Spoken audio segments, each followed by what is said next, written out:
नमस्कार बच्चों, हाजिर हैं आपके गंगा अकेडमी परिवार में गंगा अकेडमी यूट्यूब चैनल के माध्यम से। आज का सेशन छंद पे मैं क्लास शुरू कर चुका था।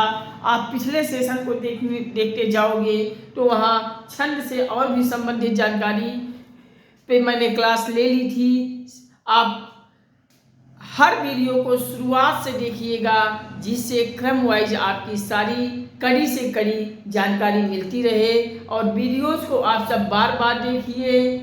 चलिए आज हम छंद के सेशन से हम आगे की जानकारी आपको और बताते हैं। छंद में कहाँ कहाँ से क्वेश्चन आते हैं हम सब कुछ बताऊंगा, कुछ छोड़ूंगा नहीं। आप सब चैनल पर अपना प्यार सपोर्ट बनाते रहिएगा, लाइक शेयर कमेंट करते रहिएगा और लाइक शेयर कमेंट से हमें मोटिवेट करते रहिएगा। ये आप सब को हम इतना आप सब कर दीजिए। चलिए आज हेडिंग डालिए। हम पिछले सेशन में अर्धसम मात्रिक छंद पर मैं क्लास बंद किया था। अर्धसम मात्रिक छंद में दोहा को मैंने ले लिया था। दोहा में मैंने आपको दोहा में 4 चरण जो मैंने होता है, ये 4 चरण में ये पहला चरण होता है, ये दूसरा, ये तीसरा, ये चौथा। ये चारों चरण में पहला और ये पहला, दूसरा, तीसरा, चौथा, ये पहला और तीसरा विषम चरण कहते हैं और ये दूसरा और चौथा सम चरण कहते हैं। विषम चरण में मैंने दोहा में बताया 13 मात्राएं होती हैं और सम वाले चरण में 11 चरण मात्राएं होती हैं। उन मात्राओं को भी मैंने गिनना आपको सिखा दिया था। आज इसी के सेशन में अर्धसम मात्रिक छंद ही है। इसमें हम अर्धसम मात्रिक छंद में सोरठा पढ़ने जा रहे हैं और सोरठा मैंने आपको बताया था कि ये दोहा का बिल्कुल उल्टा है, अपोजिट है। तो आप हेडिंग डालिए अर्धसम मात्रिक छंद ए भी है। अर्धसम मात्रिक छंद में भी अर्धसम मात्रिक छंद, अर्धसम मात्रिक छंद में मैंने दोहा आपको बता दिया था। आज के सेशन में हम अर्धसम मात्रिक छंद में दूसरा पढ़ेंगे सोरठा को। आप हेडिंग डालिए सोरठा। मैंने आपको सोरठा में बताया था कि यह आप लिख लीजिए सोरठा के आगे, यह दोहा का उल्टा होता है। दोहा का उल्टा होता है।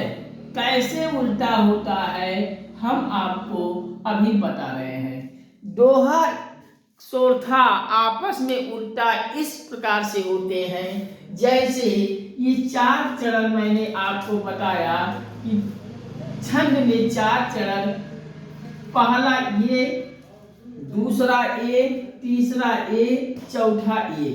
ये पहला चरण है, ये दूसरा चरण है, ये तीसरा चरण, ये चौथा चरण।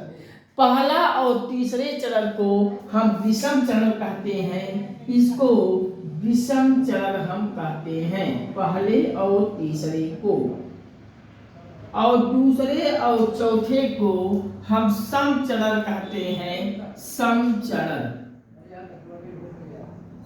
हम आपसे अगर विषम चरण की बात करें तो आप पहला और तीसरा समझेंगे। अगर हम सम चरण की बात करेंगे तो आप दूसरा और चौथा समझेंगे।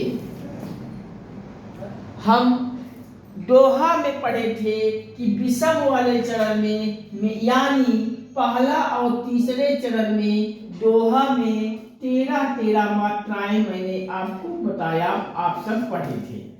और दूसरे और चौथे में 11 मात्राएं हम दोहा में पढ़े थे। सोरठा यहाँ लिखा गया है, आप लोग ये मैंने पहले और तीसरे विषम वाले चरण में 13 मात्राएं दोहा में पढ़ा था। मैं बार बार कह रहा हूँ, आप याद सही से समझिएगा। और दूसरे और चौथा समचरण में 11-11 मात्राएं पढ़े थे। हम आज यहाँ चौथा में इसी का उल्टा, मैं दोहा का उल्टा इस तरह पे बताया था कि यहाँ चौथा में पहले और तीसरे में 11-11 मात्राएं होंगी, वहाँ दूसरे और चौथे में 11-11 मात्रा था। यहाँ चौथा में विषम वाले चरण में पहले और तीसरे में 11-11 मात्राएं होंगी और दूसरे और चौथे में 13-13 मात्राएं होंगी।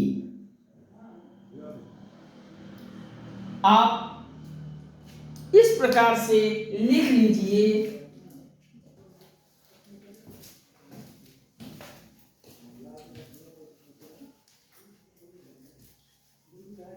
लिख लीजिए चौथा में स्टार बना के, चौथा में स्टार बना के लिखिए। यह दोहा का उल्टा होता है। चौथा में पहले और तीसरे चरण में, पहले और तीसरे चरण में यानी ब्रैकेट में आप विषम चरण भी लिख सकते हैं। विषम चरण में पहले और तीसरे चरण में दोहा में 13-13 मात्राएं मैंने पढ़ा था, लेकिन यहाँ चौथा में पहले और तीसरे चरण यानी विषम वाले चरण में 11-11 मात्राएं पढ़ेंगे। आप लिख लीजिए 11-11 मात्राएं होती हैं और दूसरे और चौथे चरण यानी दूसरे और चौथे चरण को हम सम चरण कहते हैं। आप ब्रैकेट में सम चरण भी लिख लेंगे। सम वाले चरण में 13-13 मात्राएं होती हैं, मात्राएं होती हैं। चौथा में इस प्रकार से दोहा का उल्टा होता है। पहले और तीसरे चरण में विषम वाले चरण में चौथा में 11-11 मात्राएं होती हैं और दूसरे और चौथे चरण में यानी सम चरण में 13-13 मात्राएं होती हैं। हम एक एग्जाम्पल पे आपको मात्रा गिनने के लिए सिखा देता हूँ। इस प्रकार आप मात्रा गिनकर चेक कर सकते हैं कि कौन सा दोहा है और कौन सा चौथा है। यहाँ चौथा का हम एक एग्जाम्पल ले लिए। जैसे चौथा का एग्जाम्पल है कूद इंदु, कूद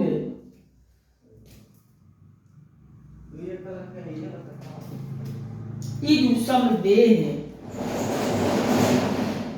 इदु सम देह,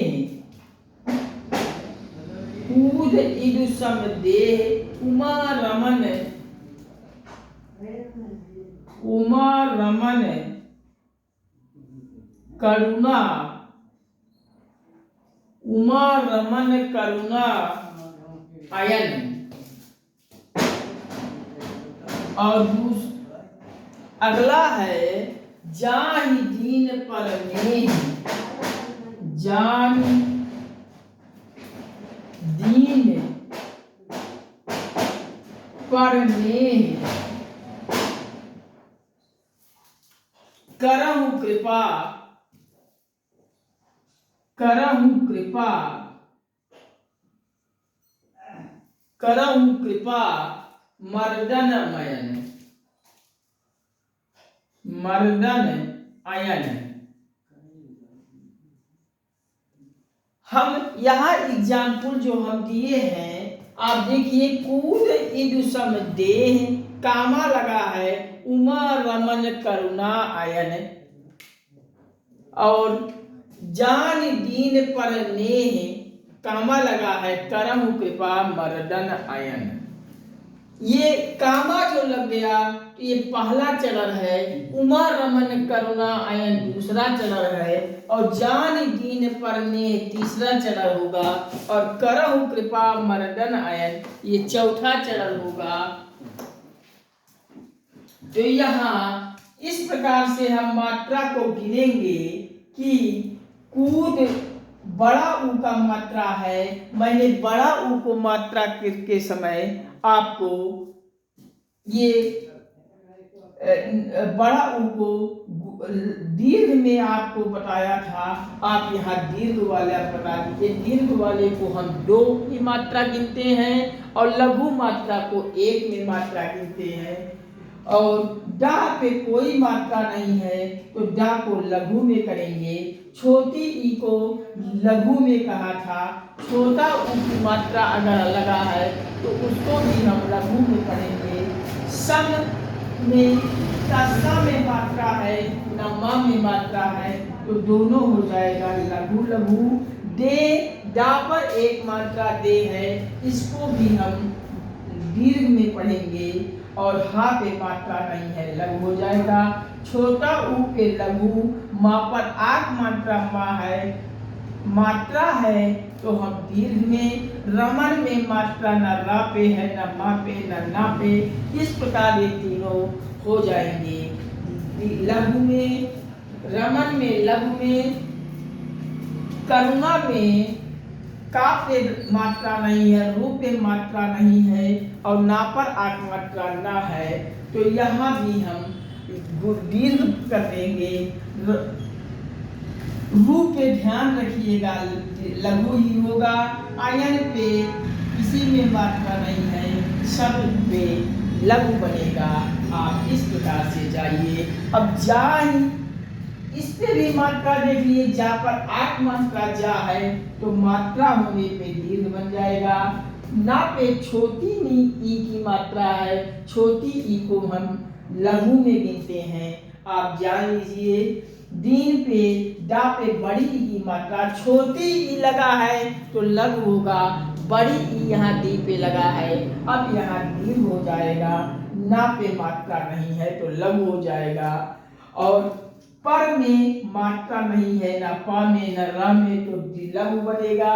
ने में ना पे 1 की मात्रा है तो दीर्घ, और हा पे 1 की मात्रा लगा लीजिए लघु। करऊ में का पे 1 लघु बनेगा, रा पे लघु बनेगा, हा पर छोटा ऊ की मात्रा है तो यहाँ भी लघु बनेगा। छोटा ऊ वाला भी लघु में गिना जाता है। का पे री की मात्रा होने पर आप का पे री की मात्रा लगा है तो हम एक मात्रा में से गिनते हैं और दीर्घ कर लेंगे। पा पर 8 मात्रा है, मात्रा लगा होने पे दीर्घ हो जाएगा। मा पे कोई मात्रा न होने पर लघु हो जाएगा। और ऊपर अगर रा लगा है किसी शब्द में तो वो मात्रा में नहीं गिनते हैं। इस प्रकार से मर्दम में डा पे रा पे भी हम लघु में गिनेंगे, ना पे भी लघु। आयन में भी मात्रा नहीं होने पे हम लघु में गिनेंगे। इस प्रकार से आप मात्रा को गिन लेंगे तो पहले और तीसरे मार्ग हम आपको बता दें। कूद इदु सम देह, ये हो जाएगा पहला चरण। उमा रमन करुणा आयन, ये हो जाएगा दूसरा चरण। और जान दीन पर नेह, तीसरा चरण हो जाएगा। और करम कृपा मर्दन आयन, ये चौथा चरण हो जाएगा। इस प्रकार से पहला और तीसरे चरण में 11-11 मात्राएं होंगी चौथा में, और दूसरे और चौथे में ये दूसरा और चौथा में 13-13 मात्राएं आप गिन लीजिए। अगर इस प्रकार से मात्रा होंगी तो चौथा होगा और कोई दूसरा नहीं होगा। आप गिन लीजिए पहला और तीसरा। 2 1 3 1 4 1 5 6 7 8 8 2 10 10 1 11 11 11 मात्राएं पहले और तीसरे में होंगी। और इरु। इरु में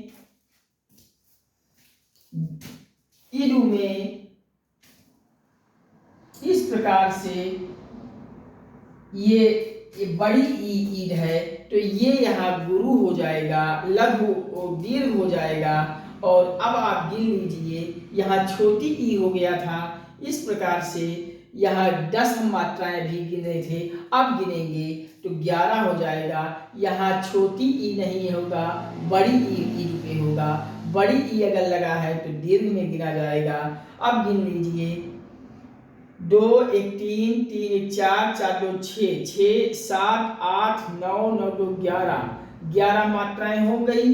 अब यहाँ भी गिनेंगे तो 11 होगा। 2 1 3 3 2 5 1 6 6 3 9 9 2 11 11 मात्राएं होंगी। इसको गिनेंगे तो 11 होगा। 3 3 6 6 2 8 8। इस प्रकार से दूसरे और चौथे में 13 मात्राएं होंगी। इसको गिनेंगे, आप गिन लीजिए। 3 मात्रा, 3 3 6 2 8 8 1 9 9 2 11 2 13 मात्राएं हो गई। 3 3 6 3 9 9 2 11 2 13। ये दूसरे और चौथे सम वाले चरण में 13 मात्राएं होंगी और पहले और तीसरे विषम वाले चरण में 13 मात्राएं आप इस प्रकार से गिन लेंगे। अगर चौथा होगा तो पहले तीसरे में 13 मात्राएं, दूसरे और चौथे में 13 मात्राएं होंगी। विषम वाले चरण में 11 मात्राएं, यहाँ 11 मात्राएं और दूसरे और चौथे में 13 मात्राएं होंगी। अगर दोहा होगा तो पहले और तीसरे में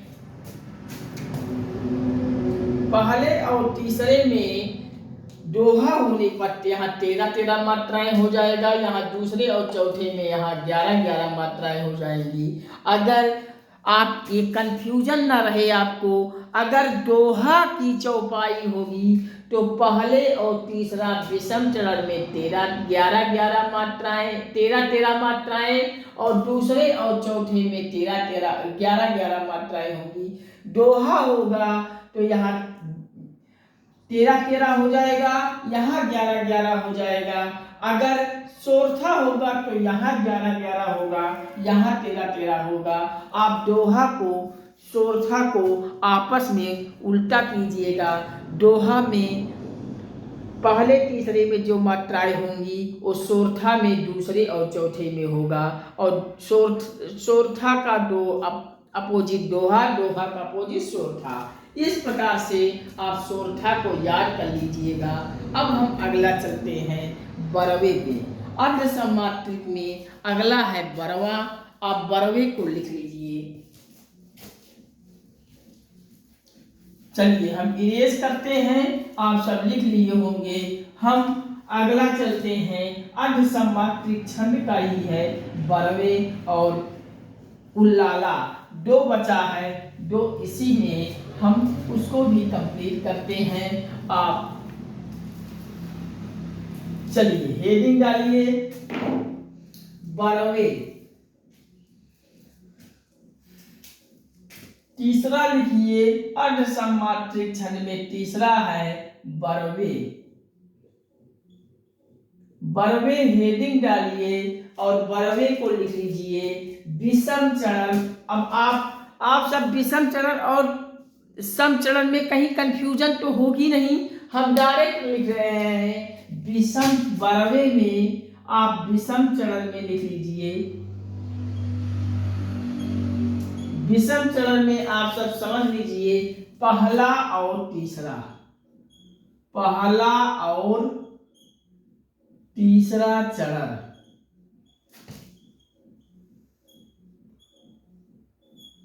और सम चरण में आप लिख लीजिए, सम चरण में दूसरा और चौथा, दूसरा और चौथा। पहला और तीसरा विषम चरण में 12वें में 12 मात्राएं लिख लीजिए, 12 मात्राएं होती हैं। और समचरण में दूसरा और चौथा में बरवे में 7 मात्राएं होती हैं, मात्राएं होती हैं। अगर बरवे का पहचान आप जान लीजिए कि विषम वाला चरण पहले और तीसरे में 12 मात्राएं होंगी और सम चरण दूसरा और चौथे में 7 मात्राएं होंगी बरवे में। इस प्रकार से बरवे का भी उदाहरण हम आप एक एग्जाम्पल बता देते हैं। बरवे की पहचान हम मात्रा देखकर कैसे पहचानेंगे। मात्रा है अवधिशिला, अवधिशिला, अवधिशिला का उर पर, का उर पर, अवधिशिला का उर पर था गुणभार, था गुणभार, अवधिशिला का उर पर था गुरुभार और तिल तिल काट रही, तिल तिल, तिल तिल काट रही, तिल तिल काट रही थी दृग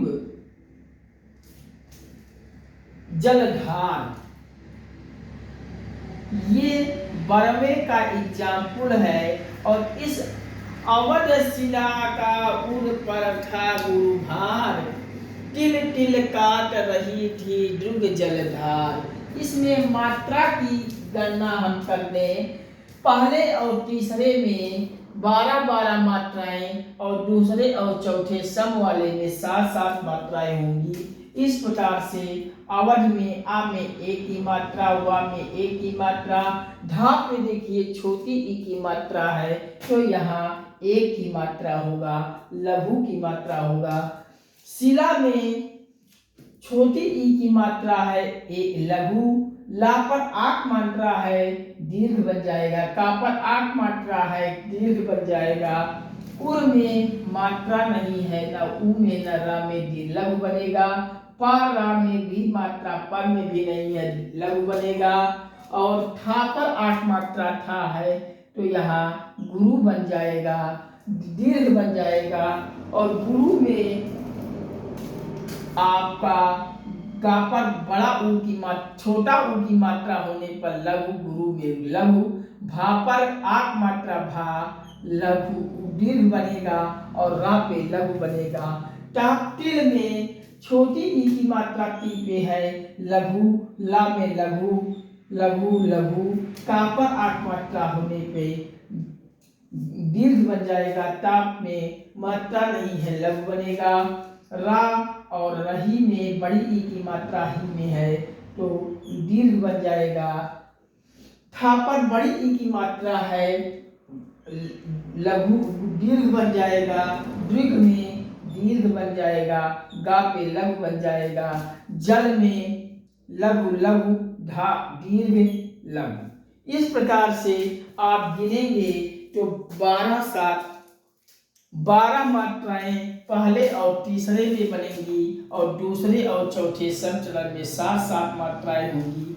कुल टोटल अगर पूछे कुल मात्राओं की संख्या, कुल मात्रा बराबर 12 + 7 बराबर 19 मात्राएं बरवे में होती हैं। आप लिख लीजिए, बरवे में कुल मात्राओं की संख्या 19 होती है।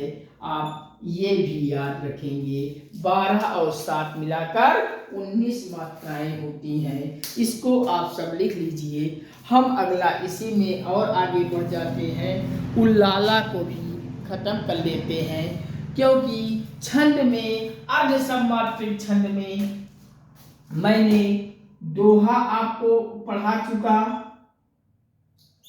सोरठा आपको पढ़ा चुका और ये बरवे को अभी भी पढ़ाया। और अर्ध समात्रिक में एक और आता है जिसे उल्लाला कहते हैं।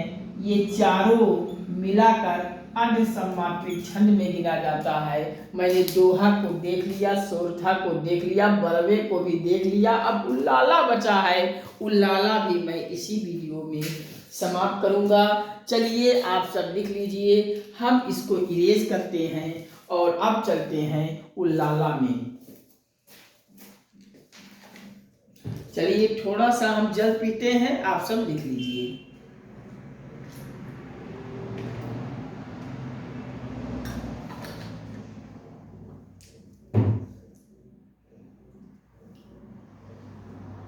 चलिए हम इरेज करते हैं।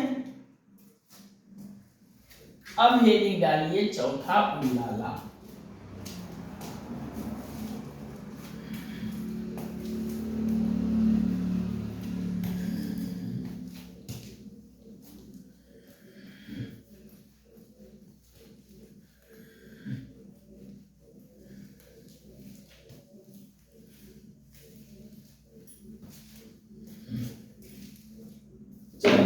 हेडिंग डालिए उल्लाला, चौथा है उल्लाला।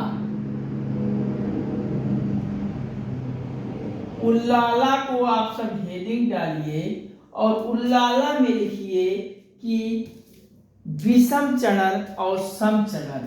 विषम चरण उल्लाला में लिख लीजिए विषम चरण। विषम चरण कहते हैं पहला और तीसरे को। पहला और तीसरे वाले चरण को विषम चरण कहते हैं और दूसरा और चौथे को सम चरण कहते हैं। आपको हमेशा हम आपको ये चीज बताया, आप सब जान लीजिए। दूसरा और चौथा सम चरण के अंतर्गत आता है। चौथा चरण उल्लाला में विषम चरण में उल्लाला में विषम चरण में पहला और तीसरा में 15-15 मात्राएं टोटल होती हैं। 15-15 मात्रा होती है। और दूसरे और चौथे चरण यानी सम वाले चरण में कितनी मात्राएं होती हैं? 13 मात्राएं होती हैं। आप लिख लीजिए मात्रा होती हैं। आपसे कोई पूछे या परीक्षा में आपसे पूछा जाता है कि पहले और तीसरे चरण में 15-15 मात्राएं और दूसरा और चौथा में यानी सम चरण में 13 मात्राएं निम्नलिखित में से किस छंद में मिलती हैं? तो आप वहां ऑप्शन अगर कहीं उल्लाला दिया होगा तो उल्लाला पर टिक मारोगे और आगे बढ़ जाओगे। अगर आपसे पूछे पहला और तीसरे में 12 मात्राएं, दूसरे और चौथे में 7 मात्राएं किस छंद में मिलती हैं, तब वहां बरवे मारोगे।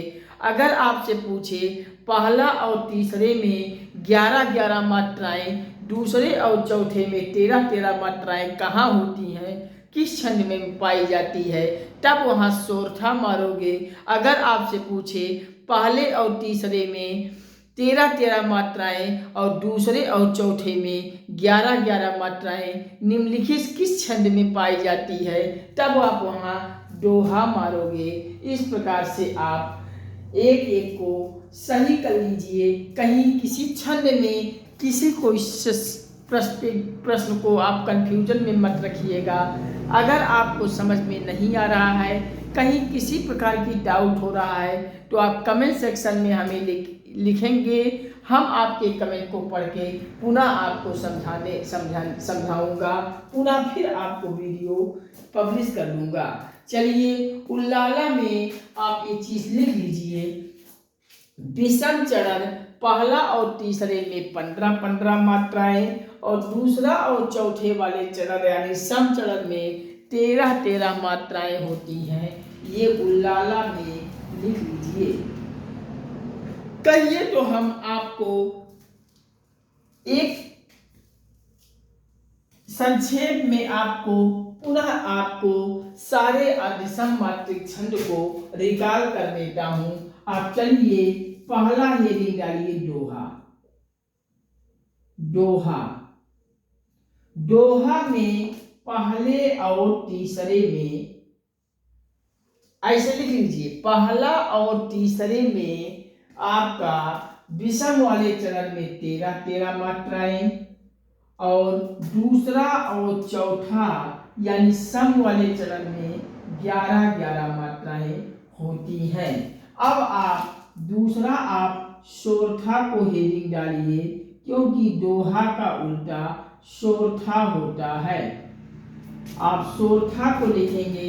अब यहाँ पहला और तीसरा में दोहा में 13 मात्राएं थी, तब सोरठा में पहले और तीसरे में 11 मात्राएं होंगी और दूसरे और चौथे में दोहा में 11 मात्राएं थी, तो सोरठा में 13 मात्राएं हो जाएंगी। अब आप इसको लिख लीजिए, क्योंकि दोहा और सोरठा आपस में होता है उल्टा। अब दोहा और सोरठा को मैंने खत्म कर लिया।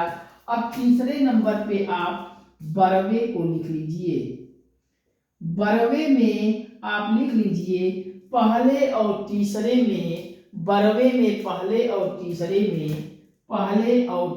में 12 मात्राएं और दूसरे और चौथे में 7 मात्राएं, दूसरे और चौथे में 7 मात्राएं, सम वाले चरण में 7 मात्राएं होती है। और अब चौथा अब बच गया उल्लाला, तो उल्लाला को भी आप ले लीजिए। उल्लाला में आप लिख लीजिए पहले और तीसरे में, ये मैंने बताया 15 मात्राएं और दूसरे और चौथे सम वाले चरण में 13 मात्राएं आप लिख लीजिए। दोहा में पहले और तीसरे में 13 मात्रा, दूसरा और चौथा सम वाले में 11 मात्राएं, सोरठा पहले और तीसरे में 11 मात्राएं, दूसरे और चौथे में 13 मात्राएं, बरवे में पहले और तीसरे में 12 मात्राएं, दूसरे और चौथे में 7 मात्राएं, उल्लाला में पहला और तीसरे में 15 मात्राएं और दूसरे और चौथे में 13 मात्राएं। इस प्रकार से आप कर लीजिए, आपका सवाल सही होगा। चलिए, इतना आप अगर समझ गए तो आप इतना लिख लीजिए।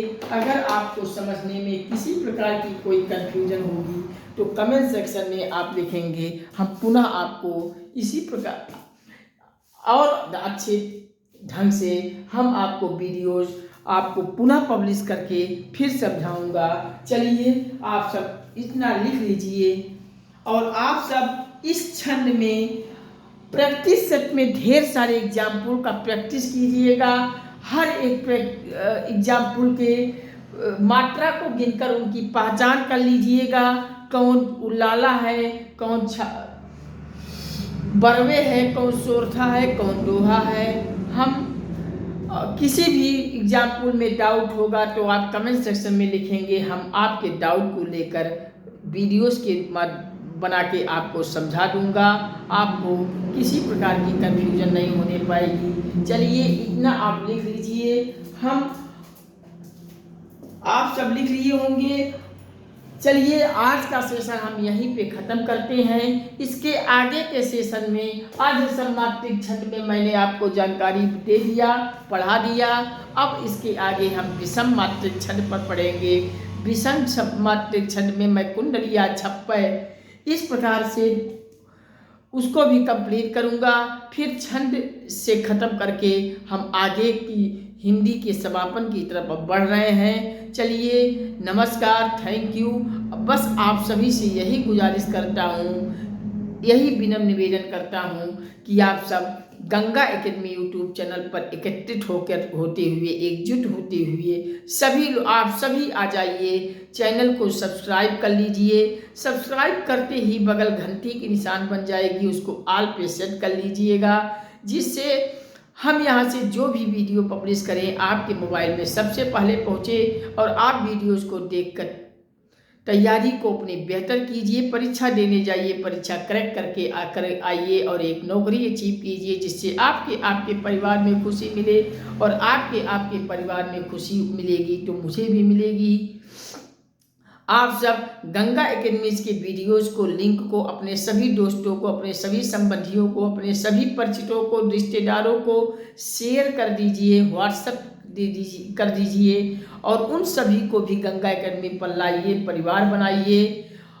आप सब गंगा एकेडमी वीडियोस को, लिंक को व्हाट्सएप, फेसबुक, इंस्टाग्राम, ट्विटर और सभी सोशल साइट पर पोस्ट कर दीजिए और इतना पोस्ट कर दीजिए कि संपूर्ण भारत के हर घर, हर परिवार, हर सदस्य के तक गंगा एकेडमी के videos, Ganga academy YouTube channel पहुंच जाए और संपूर्ण भारत में हम सब जुड़कर एक निरंतर अपनी तैयारी को बेहतर करते रहें, अच्छी पढ़ाई के रूप में। चलिए, हम आपको इतना आप सब सहयोग और सपोर्ट करते हुए हमारा आत्मविश्वास बढ़ाते जाओगे, हौसला बढ़ाते जाओगे, तो हम आपको विश्वास दिलाता हूँ कि संपूर्ण भारत का हर एक क्षेत्र का पूरा फुल कोर्स हम गंगा एकेडमी यूट्यूब चैनल के माध्यम से आपकी तैयारी को पूर्णतया निःशुल्क कराऊंगा।